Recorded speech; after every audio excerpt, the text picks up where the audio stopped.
Assalamualaikum warahmatullahi wabarakatuh. Saya Risa Ananda Pratiwi Harahap akan menjelaskan tentang khutbah.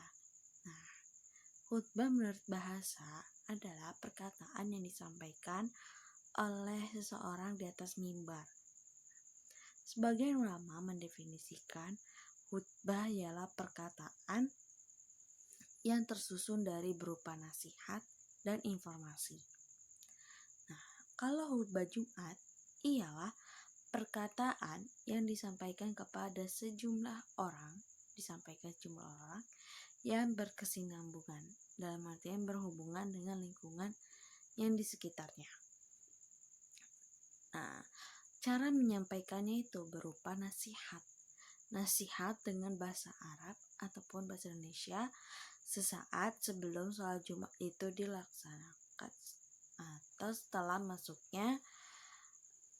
masuk waktunya, disertai niat yang diucapkan secara keras. Kemudian khutbah sendiri dilakukan secara berdiri jika mampu, sehingga tercapai tujuannya.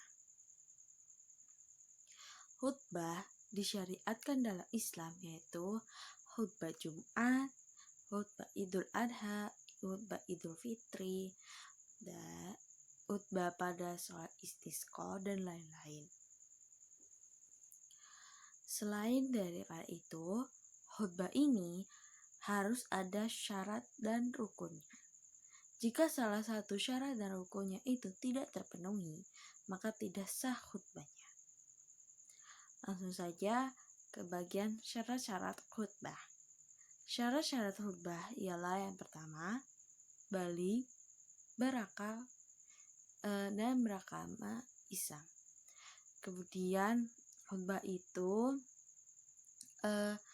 harus mengetahui, harus paham membaca Al-Quran, paham dengan hadis atau ajaran agama yang lainnya tentang ibadah, akidah, tauhid, dan dengan berkaitan dengan ajaran agama Islam. Kemudian ciri khususnya yaitu disegani banyak bisa disegani banyak orang. Itu ciri khususnya. Kemudian mampu melafalkan syahadat dan berakhlak baik. Kemudian ada syarat-syarat dua khutbah Jumat. Syarat dua khutbah sebagai berikut. Yang pertama, suci dari najis. Kemudian yang kedua, khutbah dilaksanakan sesudah matahari tergelincir. Ketiga, khutbah hendaknya berdiri jika mampu. Namun jika tidak mampu, bisa memakai alat bantu berupa kursi. Kemudian 4, khotib hendaknya duduk di antara dua khutbah. Dan 5, diucapkan dengan suara keras supaya terdengar. Jika suara itu tidak lantang, maka jamaah tidak mendengarnya secara jelas. Kemudian tertib dan baik dari dalam rukun-rukunnya.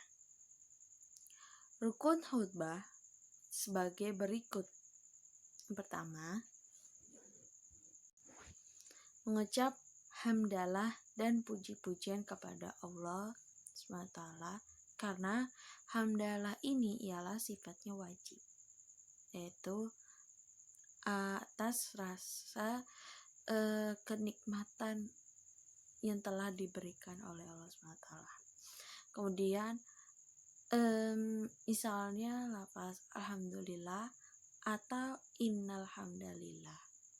Pendeknya minimal ada kata alham dan lafaz Allah, baik di khutbah pertama dan khutbah kedua.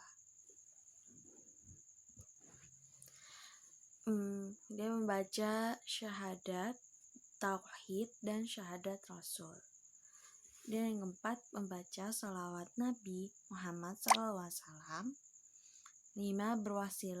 Berwasiat memberi nasihat untuk menyampaikan ajaran Islam. 6. Membaca Al-Quran pada salah satu dua khutbah. Dan ini juga merupakan salah satu sunnah. Walaupun sunnah, tetap harus dikerjakan agar terpenuhi khutbahnya secara sah. 7. Pada bagian akhir, khatib harus mengucapkan lafaz doa yang intinya meminta kepada Allah kebaikan untuk umat Islam. Misalnya, ya Allah, ampunilah orang-orang muslim dan wanita. Allahumma gfirli muslimin wal muslimat, atau Allahumma ajirna minan nar, seperti itu. Kemudian ada sunnahnya juga dalam berkhutbah Jumat sebagai berikut. Yang pertama, khatib berdiri di atas mimbar. Sebelah kanan tepat berdirinya imam sholat. Mengawali khutbahnya dengan memberikan salam. Assalamualaikum warahmatullahi wabarakatuh. Seperti itu.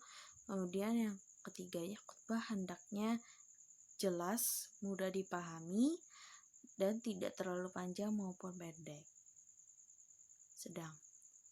Kemudian 4. Berkhutbah menghadap jamaah khutbah. Jangan membelakangi jamaah. Kemudian menertibkan 3 rukun, yaitu puji-pujian, sholawat, dan nasihat. 6. Membaca Al-Ikhlas ketika duduk di antara dua khutbah. Selanjutnya, membaca ayat Al-Quran pada salah satu dua khutbah. Dan bagian akhirnya ialah mendengarkan khutbah. Khutbah merupakan syarat sah pelaksanaan sholat Jumat. Dan salah satu mendengarkan sholat Jumat hendaknya secara sebaik-baiknya. Jika ada seseorang jemaah Jumat yang berbicara, maka khatib berhak untuk menegurnya tanpa membuat suasana khutbah menjadi ramai. Agar khutbahnya itu sendiri tidak kacau ataupun ricuh di saat pelaksanaan khutbah itu sendiri. Sekian dari saya. Wassalamualaikum warahmatullahi wabarakatuh.